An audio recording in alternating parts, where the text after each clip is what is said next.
ব্রাহ্মণবাড়িয়ায় ৩ জন দলীয় প্রার্থীকে হারিয়ে এমপি হয়েছেন একজন স্বতন্ত্র প্রার্থী। তার উপর যাদেরকে হারিয়েছেন তারা ৩ জনই আলেম।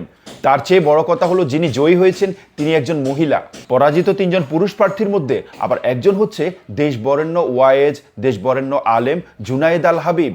আচ্ছা হুজুর, আপনারা সারা জীবন ওয়াজ মাহফিল করে মানুষকে কি শিখিয়েছেন যে তারা আপনাদেরকে বর্জন করে তারা তাদের নেতা নির্বাচন করেছে একজন মহিলাকে?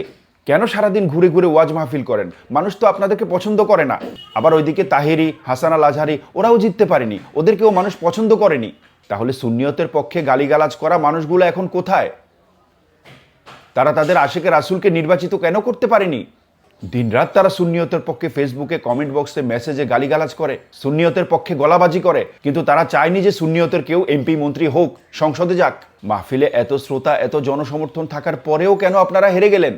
আপনাদের মুরিদরা কি আপনাদেরকে ভোট দেয়নি? তারা আপনাদের উপর আস্থা রাখতে পারেনি?